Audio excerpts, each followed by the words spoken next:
ಸಖತ್ ಖಾರ ಬಣ್ಣ ಮತ್ತು ರುಚಿ ಆಚಿ ಚಿಲ್ಲಿ ಪೌಡರ್. ಕಳೆದ 30 ವರ್ಷಗಳಿಂದ ನೀವು ಉಲ್ಲೇಖ ಮಾಡಿದ ಹಾಗೆ ಸದನಗಳು ಹೆಂಗೆ ನಡಿಬೇಕು ಹಂಗೆ ನಡೀತಿಲ್ಲ ಅಂತ ಹೇಳಿದ್ರಿ. ನಿಮ್ಮ 42 ವರ್ಷದ ಅನುಭವದಲ್ಲಿ ಸರ್ ನನಗೊಂದೊಂದೇ ವಿಚಾರವನ್ನು ಪ್ರಸ್ತುತಪಡಿಸ್ತಾ ಹೋಗಿ, ಈಗ ಸಭಾಧ್ಯಕ್ಷರು ಅವ್ರ ಪಾತ್ರ ಏನು, ಈ ಸಭಾಪತಿಗಳು ಅಂದ್ರೇನು, ಸಭಾಧ್ಯಕ್ಷರು ಅಂದ್ರೇನು, ಯಾಕದನ್ನು ನಾವು ಪ್ರತ್ಯೇಕವಾಗಿ ಹೇಳ್ತೀವಿ, ಇದನ್ನೆಲ್ಲ ತಿಳಿಸ್ಕೊಡ್ಬೋದಾ? ಈ ಸಭಾಧ್ಯಕ್ಷರು ಅಂದರೆ ಏನು ಮೇಡಮ್? ಈ ಯೂನಿಕ್ಯಾಮರಲ್ ಲೆಜಿಸ್ಲೇಚರ್, ಬೈ ಕ್ಯಾಮರಲ್ ಲೆಜಿಸ್ಲೇಚರ್ ಅಂತೀವಿ. ಎಲ್ಲೆಲ್ಲಿ 2 ಸದನಗಳಿರ್ತವೆ ಅದು ಬೈ ಕ್ಯಾಮರಲ್ ಅಂತ, ಆಯಿತಾ? ವಿಧಾನಸಭೆ, ವಿಧಾನ ಪರಿಷತ್ತು. ಯೂನಿಕ್ಯಾಮರ ಅಂದರೆ ಒಂದೇ ಒಂದು ಇದೆ. ಸೊ ಇಂಡಿಯಾದಲ್ಲಿ ಕೇವಲ 7 ಸ್ಟೇಟಲ್ಲಿ ಅನ್ನೋ ಸದ್ಯಕ್ಕೆ ನನಗೆ ತಿಳಿದಾಗೆ, ಮಹಾರಾಷ್ಟ್ರ, ಜಮ್ಮು ಕಾಶ್ಮೀರ, ಬಿಹಾರ, ಕರ್ನಾಟಕ, ಈ ಥರ ಒಂದು 6-7 ಸ್ಟೇಟ್ ಮಾತ್ರ ಇದೆ. ಅಲ್ಲಿ ವಿಧಾನ ಪರಿಷತ್ತು ಇರುತ್ತೆ, ವಿಧಾನಸಭೆ ಇರುತ್ತೆ. ಸೊ ಪರಿಷತ್ಗೆ ಏನು ಕೂತ್ಕೊಳ್ತಾರೆ ಅವ್ರು ತುಂಬ ಮೇಲ್ಮಟ್ಟದಲ್ಲಿರೋಕ್ಕೆ ಅದೇ ಸಭಾಪತಿ ಅಂತ, ಪತಿ ಅಂತ ಹೆಡ್. ಅದೇ ಲೋಯರ್ ಹೌಸ್, ಅದಕ್ಕೆ ಅಪ್ಪರ್ ಹೌಸು. ಲೋಯರ್ ಹೌಸ್ ಅಂದರೆ ವಿಧಾನಸಭೆ. ಸೊ ಅದಕ್ಕೆ ಸಭಾಧ್ಯಕ್ಷರು ಅಂತ ಕರಿತೀವಿ.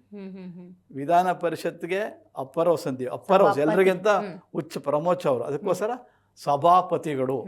ಇಲ್ಲಿ ಸಭೆನ ಏನು ಅಧ್ಯಕ್ಷರು ಯಾರಿಗೆ? ಸಭಾಧ್ಯಕ್ಷರು, ವಿಧಾನಸಭೆ. That is the difference between the assembly and council and the speaker and chairman.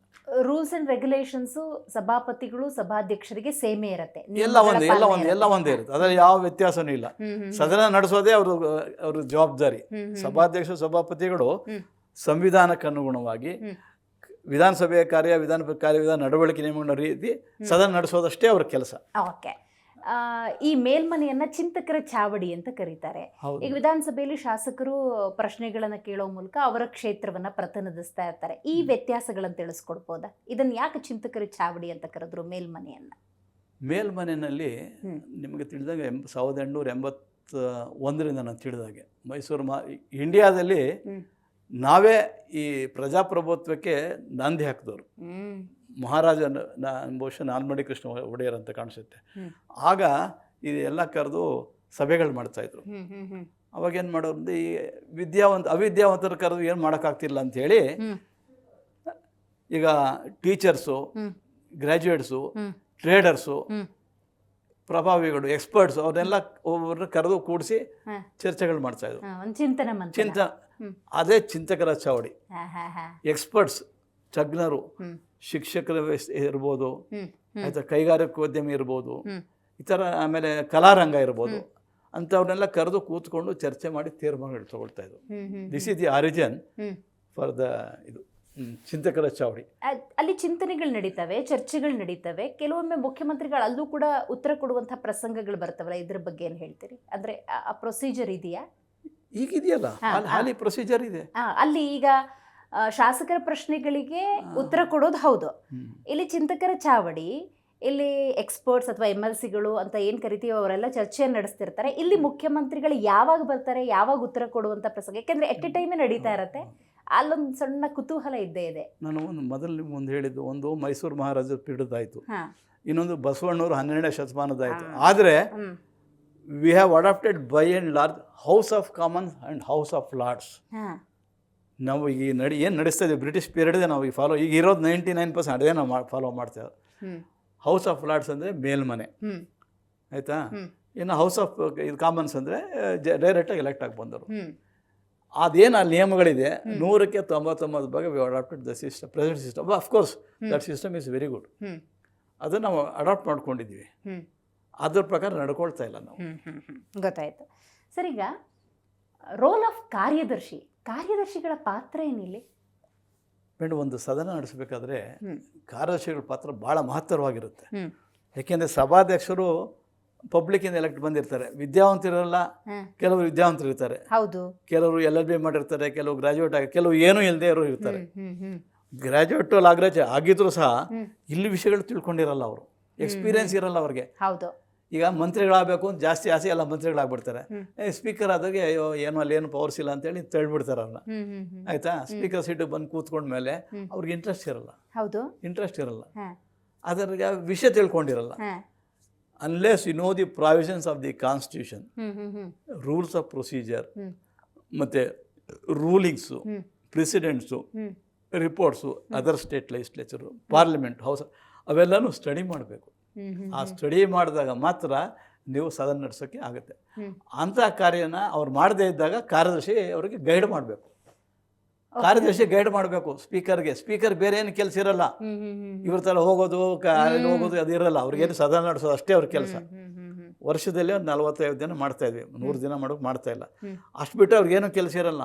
ಅವ್ರಿಗೆ ಗೈಡ್ ಮಾಡಬೇಕು. ಸರ್ ಹೀಗೆ ಮಾಡಬೇಕು, ಹೀಗಿದೆ, ಪ್ರಶ್ನೋತ್ತರ ಎಂದೇನು, ನಿಲುವಳಿ ಸೂಚನೆ ಎಂದೇನು, ಶೂನ್ಯ ವೇಳೆ ಎಂದೇನು, ವರದಿಗಳೆಂದೇನು, ನಿಮ್ಮ ಪಾತ್ರ ಏನು, ಇವೆಲ್ಲ ಅವ್ರಿಗೆ ಗೈಡ್ ಮಾಡಬೇಕು. See a person who sits as a presiding officer ಎಲ್ಲರಿಗೂ ಅನುಭವ ಇರಲ್ಲ. ಹಿಂದೆ ಇದ್ರು, ಇಲ್ಲ ಅಂತ ಹೇಳೋಕ್ಕಾಗಲ್ಲ. ಪಾರ್ಲಿಮೆಂಟಲ್ಲಿ ಮೌಲಂಕರ್ ಅಂತ ಇದ್ದರು.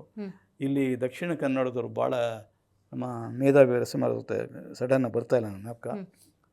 ಬೆಸ್ಟ್ ಸ್ಪೀಕರ್ಸ್, ಲೇಡಿ ಸ್ಪೀಕರ್ ನಾನು ನೋಡೋದ್ರಲ್ಲಿ KS Nagarathnamma, the best speaker. She is an ordinary BA graduate. But ವಿಷಯಗಳು ಗೊತ್ತಿಲ್ಲದೆ ಸೆಕ್ರೆಟರಿ ಜೊತೆಲಿ ಕೂತ್ಕೊಂಡು ಚರ್ಚೆ ಮಾಡಿ ಹೌಸ್ನ ಭಾಳ ಚೆನ್ನಾಗಿ ನಡೆಸಿರೋದ್ರಲ್ಲಿದೆ ನಂಬರ್ 1 ಬರ್ತಾರವ್ರು. ಇಂಡಿಯಾದಲ್ಲಿ ಬಹುಶಃ ಮೊದಲನೇ ಮಹಿಳಾ ಸ್ಪೀಕರ್ ಅಂತ ಕಾಣಿಸುತ್ತವ್ರು. ಭಾರತದಲ್ಲೇ ಮೊದಲನೇ ಮಹಿಳಾ ಸ್ಪೀಕರ್ ಅವರು ಕರ್ನಾಟಕದಲ್ಲಿ, ಗುಂಡ್ಲುಪೇಟೆಯಿಂದ. ಅವ್ರಿಗೆ ಅಷ್ಟೊಂದು ಲಾಗಿ ಏನೂ ಗೊತ್ತಿಲ್ಲ. ಬಟ್ ಸಮಯ ಇದ್ದಾಗ ಅಧಿಕಾರಿಗಳ ಜೊತೆ ಕೂತ್ಕೊಂಡು ಎಲ್ಲರೂ ಚರ್ಚೆ ಮಾಡೋರು. ಹೌಸ್ ಎಷ್ಟು ಚೆನ್ನಾಗಿ ನಡೆಸ್ತಾ ಇದ್ರು ಒಂದು ಯಾವಾಗ ಮೇಡಮ್. ದೇವೇಗೌಡರು ವಿರೋಧ ಪಕ್ಷ ನಾಯಕರು, ದೇವರಾಜ ಅರಸೂರು ಮುಖ್ಯಮಂತ್ರಿಗಳು, ಘಟಾನುಘಟಿಗಳು, ಎಷ್ಟು ಅವ್ರ ಪೀರಿಯಡ್ ಗಲಾಟೆ ಹಾಕಿ ಬಿಡ್ತಿರಲ್ಲ ಅವರು. ಏನು ಮೇಡಮ್, ಅವರು ಏನಾದರೂ ನಿಯಮ ವಿರುದ್ಧ ಹೋದರೆ ಎದ್ದು ನಿಲ್ಸ್ಬಿಡೋರು. I am on my chairs, I am on my legs, will you please resume your seat, ಅಷ್ಟೇ. ಮಾತಾಡ್ತಿರಲಿಲ್ಲ ಯಾರೂ, ಕೂತು ಬಿಡೋರು. ಅರಸು ಇರಲಿ, ದೇವೇಗೌಡ ಇರಲಿ, ಕೊಡಂಜಲಿಂಗಪ್ಪ ಇರಲಿ, ಕಾಗೋಡು ಯಾರು ಬೇಕಾದ್ರೆ ಇರಲಿ, ಸುಮ್ಮನೆ ಕೂತು. ಅಂದರೆ ಆ ರೀತಿ ಕಂಟ್ರೋಲ್ ಮಾಡ್ತಿದ್ರು. ಅಂಥ ಸ್ಪೀಕರ್ ಇದ್ದವ್ರಿಗೆ ಯಾರು ಇಲ್ಲಿ ಬಂದಿಲ್ಲ. ಮೊದಲು ಹೇಳಿದಲ್ಲ ವೈಕುಂಠ ಬಾಳಿಗ ಅಂತ, ಸಾರಿ, ದಕ್ಷಿಣ ಕನ್ನಡದ ಅವ್ರು ಬಿಟ್ಟರೆ ನಾಗರತ್ನಮ್ಮ. ನಾಗರತ್ನವರು ಎದ್ದು ನಿಲ್ತಾರೆ, ಈ ಸೈಲೆಂಟ್ ಆಗಿರ್ತಾ ಇತ್ತು. ಅದೇ ಚಿಂತಕರ ಚೌಡಿಂದ ಮೇಲ್ಮನೆ AK ಸುಬ್ಬಯ್ಯ ಎದ್ದು ನಿಲ್ತಾರೆ, ಪಿನ್ ಡ್ರಾಪ್ ಸೈಲೆನ್ಸ್. ಯಾರು ಗ್ಯಾಲರಿ ಫುಲ್ ಇರ್ತಾಯಿತ್ತು. ನಿಮ್ಮ ಪ್ರೆಸ್ ಗ್ಯಾಲರಿ ಇರ್ಬೋದು, ಆಫೀಸರ್ಸ್ ಗ್ಯಾಲರಿ ಇರ್ಬೋದು, ಸದಸ್ಯರು ಎಲ್ಲ ಬಂದು ಕೂತ್ಬಿಡೋರು. ಯಾರು ಅಬ್ಸೆಂಟೇ ಆಗ್ತಿರಲಿಲ್ಲ. ಸುಬ್ಬಯ್ಯ ಮಾತಾಡ್ತಾರೆ ಅಂದರೆ ಅಬ್ಸೆಂಟ್ ಯಾರೂ ಆಗ್ತಿರ್ಲಿಲ್ಲ. They use to listen. ಸುಬ್ಬಯ್ಯನವರು ಮಾತಿನಲ್ಲೇ 5 ಮಂತ್ರಿಗಳನ್ನ ರಾಜೀನಾಮೆ ಕೊಡಿಸ್ಬಿಟ್ರು. ನಿಮಗೆ ಗೊತ್ತಿದೆಯೋ ಎಲ್ಲ ಗೊತ್ತಿಲ್ಲ. ರೇಣುಕಾ ರಾಜೇಂದ್ರನು, CM ಇಬ್ರಾಹಿಮು, RD ಕಿತ್ತೂರು, ದೇವೇಂದ್ರ ಗಾಡಪ್ಪ ಇಂಥವ್ರಿಗೆಲ್ಲ ಭಾಷಣದಲ್ಲೇ ನೀವು ಇಂತಿಂಥ ತಪ್ಪು ಮಾಡಿದ್ರ ಅಂಥೇಳಿ ಆ ಹೌಸಲ್ಲೇ ಮಾಡಿ ಕೊನೆಗೆ ಅವ್ರು ರಾಜೀನಾಮೆ ಕೊಡಿಸ್ಬಿಟ್ರು. ಕಾರ್ಯದರ್ಶಿ ಅರ್ಹತೆಗಳು ಅಂತಿರ್ತವ.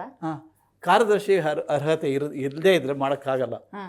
ಇಲ್ಲಿ ನಾಮಕಾವಸ್ಥೆಗೆ ನಾವೇನು ಮಾಡ್ತೀವಿ ಕೇಳಿ ಮೇಡಮ್, ಇಲ್ಲಿ ವಿಧಾನಮಂಡಲದಲ್ಲಿ KPSC ಥರ ಇಲ್ಲ, ಆಯಿತಾ, IAS ಥರ ಕಾಂಪಿಟೇಟಿವ್ ಎಕ್ಸಾಮ್ ಇಲ್ಲ.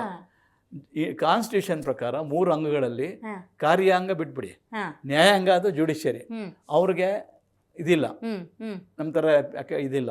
ಅವ್ರು their own recruitment. Similarly legislature 1959 ನಾವು ಅಡಾಪ್ಟ್ ಮಾಡ್ಕೊಂಡಿದ್ದೀವಿ.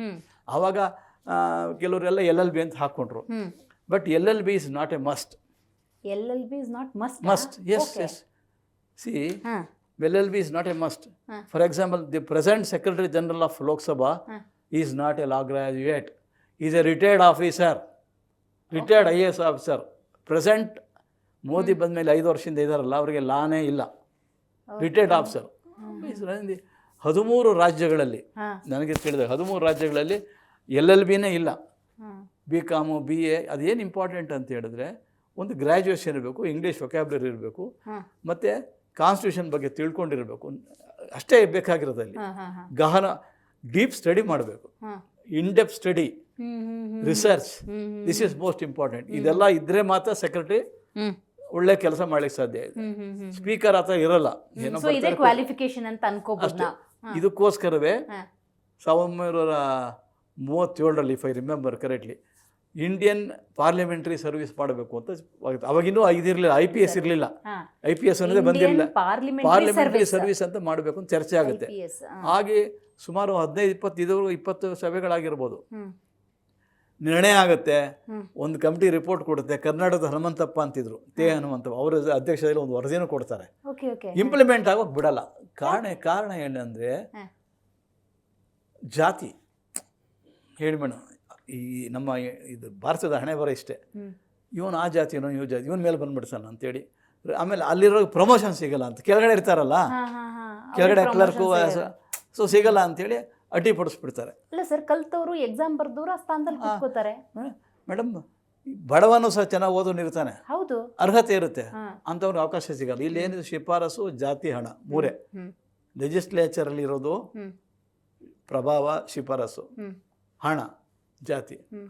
ಹಾಗೆ ಎಲ್ಲ ಆಫೀಸರ್ಸ್ ಹೀಗೆ ಬಂದಿರೋದು. ನಾನು ಅದಕ್ಕೆ ಒಂದು ಟಿ ವಿ ಚಾನಲ್ ಹೇಳಿದ್ದೀನಿ, ಹ್ಮ್. ಯಾರೂ ವಿಧಾನಸಭೆಗೆ ನೀವು ಪೋಸ್ಟ್ಗೆ ಅಪ್ಲೈ ಮಾಡಿಬಿಡಿ, ನಿಮ್ಗೆ ಸಿಗಲ್ಲ. ಹ್ಮ್. ಲೆಜಿಸ್ಲೇಚರಲ್ಲಿ 100% ಸಿಗಲ್ಲ. ಹ್ಮ್. ಎಲ್ಲ ಇವ್ರ ಕಡೆಯವರು ಅವ್ರ ಕಡೆ ಅಂತ ಮಾಡ್ತಾರೆ. ಸೊ ಕೆಲವರು ದುಡ್ಡು ಕೊಡ್ತಾರೆ, ಮಿಡ್ಮೇಲೆ ಹೀಗಾಗಿ ಎಲ್ಲ ಬಂದುಬಿಟ್ಟು ಈಗ ಕೆಳಗಡೆ ಜೂನಿಯರ್ ಅಸಿಸ್ಟೆಂಟು, ಟೈಪಿಸ್ಟು. ಈಗ ನಾನೇ ತೊಗೊಳ್ಳಿ, ನಾನು ಸ್ಟೆನೋಗ್ರಾಫ್ ಆಗಿದ್ದವನು. I become secretary. Hmm. I am a failed candidate. I failed in law, I failed in.